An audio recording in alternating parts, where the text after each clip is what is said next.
YCP అధినేత జగన్ చేస్తున్న రాజకీయాలు ఆ పార్టీ శ్రేణులకే అర్థం కావడం లేదు. పల్నాడు పర్యటనలో రప్పా రప్పా అంటూ ప్లకార్డులు పట్టుకున్న తీరుపై రాష్ట్ర వ్యాప్తంగా విమర్శలొస్తుంటే జగన్ మాత్రం మంచిదేగా అంటూ కామెంట్స్ చేస్తున్నారు. దీంతో రాష్ట్రాన్ని పాలించాలనుకునే నేతల తీరు ఎలాగైనా ఉండేదంటూ ప్రతి ఒక్కరూ విమర్శిస్తున్న పరిస్థితి. దీంతో ఆ పార్టీ శ్రేణులు కూడా జగన్ వ్యవహార శైలి చూసి తలలు పట్టుకుంటున్నారట. ఇప్పటికే ఘోరంగా ఓడిపోయి గత 5 ఏళ్ల కాలంలో నోరు పారేసుకొని అలాగే అవినీతి అక్రమాల కారణంగా కేసులు వెంటాడుతుంటే దిక్కుతోచని పరిస్థితిలో పార్టీ శ్రేణులకు అండగా ఉండాల్సిన అధినేత ఆ పార్టీని శ్రేణులను మరింత పాతాళంలోకి తొక్కేసేలా కామెంట్స్ చేయడమేంటని షాక్ అవుతున్నారట. ఈ నేపథ్యంలోనే ఇక వైసీపీలో ఉంటే తమకు రాజకీయ భవిష్యత్తు ఉండదని పక్క పార్టీల వైపు చూసేందుకు ప్రయత్నాలు చేస్తున్నారట. తాజాగా చీరాల రాజకీయాలు మారుతున్నాయా, అక్కడి వైసీపీ నాయకులు పక్కచూపులు చూస్తున్నారా అంటే అవుననే సమాధానమే వినిపిస్తోంది.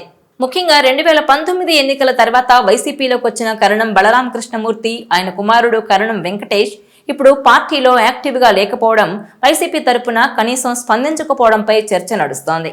కొన్ని రోజుల కిందట జగన్ ప్రకాశం జిల్లా పర్యటనకు వెళ్లారు. పొదిలి మార్కెట్ యార్డ్లో రైతులను పరామర్శించారు. ఈ సందర్భంగా వైసీపీ నాయకులు చాలా మంది వచ్చినా కరణం కుటుంబం మాత్రం ఒక్కరు కూడా హాజరు కాకపోవడం, జగన్ను కనీసం పలకరించకపోవడంపై హాట్ టాపిక్ గా మారింది.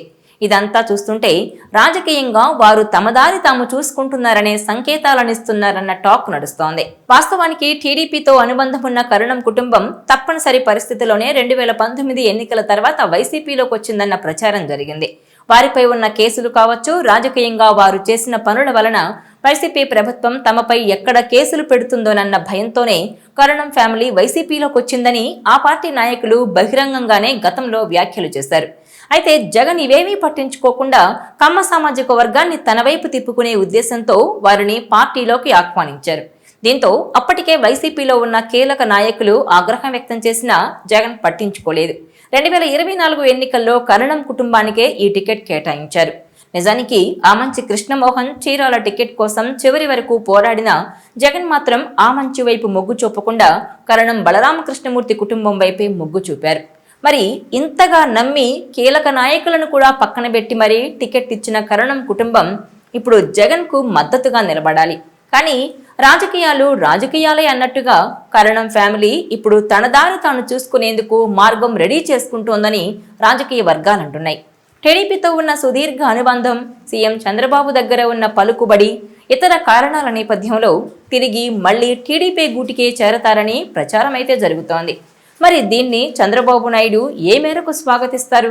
కరణం కుటుంబాన్ని చేర్చుకుంటారా లేదా అనేది వేచి చూడాలి. అయితే రాజకీయాల్లో ఏదైనా సాధ్యమేనంటున్నారు. శాశ్వత శత్రువులు గాని అలాగే శాశ్వత మిత్రులు గాని ఉండరనేది వాస్తవం. ఈ నేపథ్యంలోనే కరణం వైసీపీని వదిలి టీడీపీలోకి వెళ్లినా ఆశ్చర్యపోనక్కరలేదంటున్నారు.